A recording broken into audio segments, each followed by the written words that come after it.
Қозғалыстағы дене белгілі бір қашықтықты жүріп өтеді.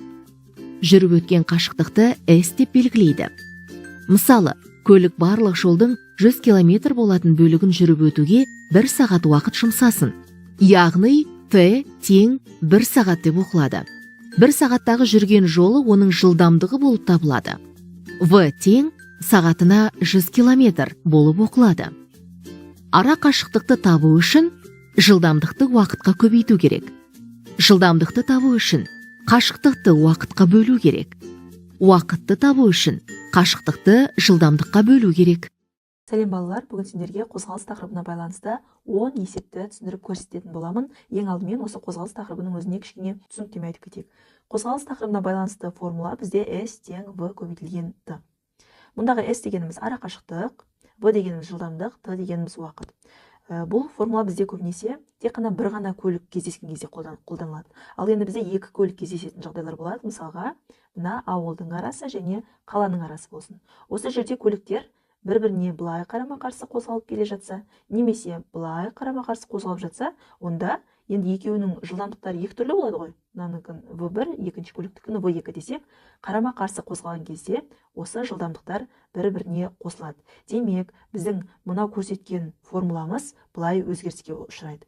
S тең V-ның орнына бізде екі жылдамдық кездесіп тұрғаннан кейін екеуін қосып барып, мінекей осылай жазамыз. Ал енді осы ауыл мен қаланың арасында көліктер бір бағытта қозғалса, мінекей былай оңға қозғалса, немесе екеуі бірдей солға қозғалатын болса, екеуінің жылдамдықтары екі түрлі болғандықтан V1 минус V2 деп аламыз. Сонда формуламыз былай өзгеріске ұшырайды. S тең V1 минус V2 көбейтілген T деп, мінекей осылай өзгеріске ұшырайды. Енді осы тақырыпқа байланысты есептерге көшейік. Бірінші есеп.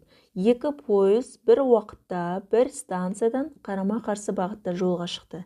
Бірінші пойыздың жылдамдығы 60 км сағат, екіншісінікі 70 км сағат. Неше сағаттан кейін екеуінің ара қашықтығы 260 км болады дейді. Жалпы қозғалысқа байланысты есептер шығарған кезде біз сызба сызуымыз міндетті. Мысалға, екі пойыз бір станциядан шыққан, яғни мынау станция болатын болса, бір станциядан қарама-қарсы бағытта дейді. Яғни біреуі міне былай жүріп жатыр, ал екіншісінікі былай жүріп жатыр. Екеуінің жылдамдықтары екі түрлі. Біріншісінің жылдамдығы дейді 60 км сағат екен, ал екіншісінің жылдамдығы 70 км сағат екен. Неше сағаттан кейін екеуінің арақашықтығы 260 км болады. Біз жаңа түсіндіріп өттік, біздің екі жылдамдық келген кездегі формуламыз S тең бізде қарама-қарсы қозғалған кезде жылдамдықтар не істейді? Қосылады, иә? V1 қосылғаны V2 көбейтілген T. Міне осы формулаға келеді. Енді орындарына қояйық. S бізде 260 км, V1-іміз 60-қа тең, V2-іміз 70-ке тең, көбейтілген T. Бізден сұрап жатыр, уақытты сұрап жатыр. Неше сағаттан кейін деп. Енді осы теңдеуді шығарайық. 260 тең, екеуінің қосындысы 130 болады, көбейтілген T. T-ны табу үшін 260-ты бөлеміз 130-ға, T тең 2. Демек, есептің жауабы 2 сағаттан кейін екі көліктің арақашықтығы 260 км болады екен. Екінші есеп. А және В қалаларының арақашықтығы 720 км. А қаласынан В қаласына қарай жылдамдығы 80 км сағат болатын жүрдек пойыз жолға шықты. 2 сағаттан кейін оған қарама-қарсы бағытта В қаласынан А қаласына қарай жылдамдығы 60 км сағат болатын жолаушылар пойызы жолға шықты дейді. Жолаушылар пойызы жолға шыққан уақыттан бастап екі пойыздың кездесу уақытын табыңыз. Сызба сызамыз. А және В қалаларының арақашықтығы 720 км. Мінекей, мына жер А қаласы болсын, мына жер В қаласы болсын. Екеуінің арақашықтығы 720 км екен. А қаласынан В қаласына қарай, яғни мына А қаласынан В қаласына қарай жылдамдығы 80 дейді. 80 км сағат болатын жүрдек пойыз жолға шықты. 2 сағаттан кейін оған қарама-қарсы бағытта дейді. Яғни мына бірінші көлік 2 сағат жол жүріп тастады. Мына жерде 2 сағат жол жүріп тастады. Қараңыз. 2 сағат жүреді, жылдамдығы 80 болса, қанша жол жүріп тастайды? S дегеніміз V мен T-ны көбейтеміз. Сонда 80-ді 20-ға көбейтсек 160 км. Яғни мына жерге шейін 160 км жол жүріп тастайды. Қараңыз, толық 720 км еді. Мына жеріміз 160-ын жүріп тастаса, қанша километр жол қалады? Яғни 720-дан 160 аламыз, 560 км жол қалатыны жағында. Неке. 2 сағаттан кейін оған қарама қарсы бағытта В қаласынан А қаласына қарай. Қара, 2 сағаттан кейін енді былайынан көлік шықты. Бірінші көлігіміз мына жерге келді. 2 сағаттың ішінде ол да осы қарай. Осы В қаласына қарай жүріп бара жатыр, және В қаласынан А қаласына қарай бір-біріне қарама қарсы жүріп бара жатыр деген сөз. Екінші көліктің жылдамдығы 60-ға тең екен. Жолаушылар пойызы жолға шыққан уақыттан бастап екі пойыздың кездесу уақытын табыңыз. Екеуінің кездесу уақыты бізде мынадай формуламен жазылады. S бөлінген V деген. Яғни S дегеніміз екі көліктің ара қашықтығы қазір 560 км болып тұр. Екеуінің жылдамдықтары қара бір-біріне қарама-қарсы қозғалып тұрғаннан кейін жылдамдықтар не істейді? Қосылады V1 және V2. Бірінші көліктің жылдамдығы 80, ал екінші көліктің жылдамдығы 60. Демек, 560, 80-ге 60-ты қоссақ 140, 560-ты 140-қа бөлетін болсақ 4 болады. Демек, екі көліктің кездесу уақыты бізде 4 сағат екен. Үшінші есеп. Жылдамдықтары 60 км сағат және 100 км сағат болатын екі автокөлік бір уақытта, бір қаладан, бір бағытта жолға шықты. Яғни, бір қала, осы қаладан бір уақытта, бір бағытта жолға шықты. Яғни, бірінші көлік, екінші көлік. Екеуі бір уақытта, бір бағытта жолға шыққан. Көліктердің жылдамдықтары біріншісінің жылдамдығы 60 км сағат, ал екінші көліктің жылдамдығы 100 км сағат екен. Қозғалыс басталғаннан соң 3 сағаттан кейін дейді. Яғни, Т тең 3. Екі автокөліктің ара қашықтығын табыңыз дейді. Қараңыздар, бұл жерде екі көлік бір бағытта қозғалып бара жатыр. Яғни, олар бір бағытта қозғалатын болса, онда біздің жылдамдықтарымыз азайтылады. Яғни, үлкен жылдамдықтан азайтамыз кіші жылдамдықты. Сонда формула бойынша S тең V1 минус V2 көбейтілген Т еді. Енді орнына қояйық.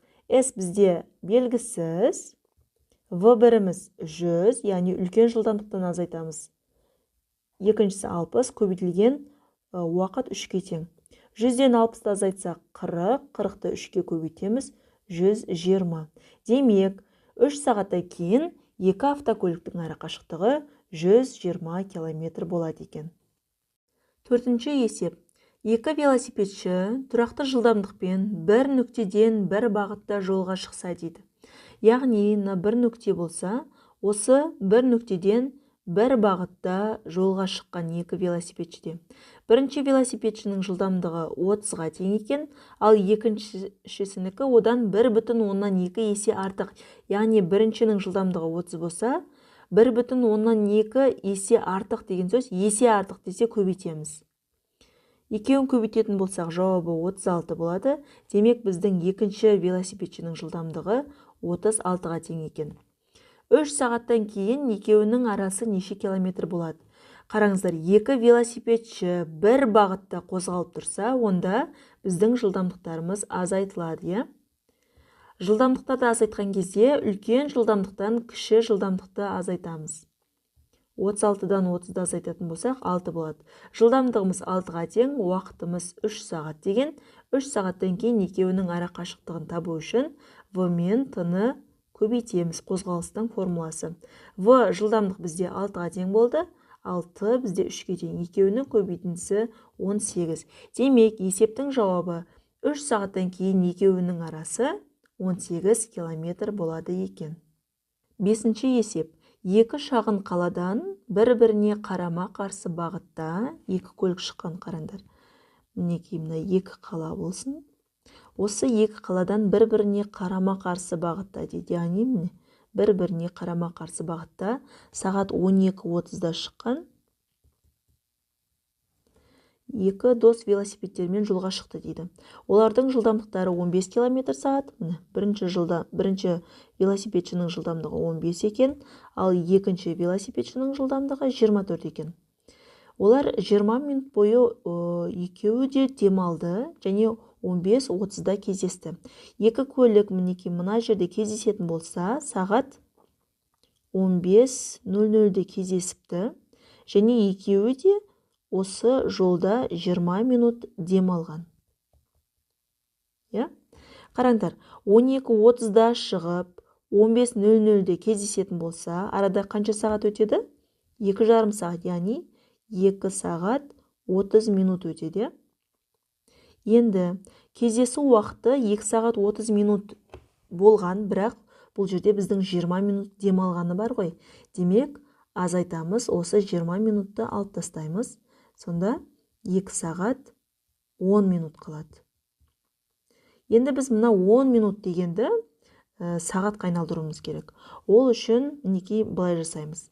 Мысалға, 1 сағатта 60 минут болса, 10 минутта қанша сағат бар? Минуттың астына минут жазып, мына жерден сағатты табамыз.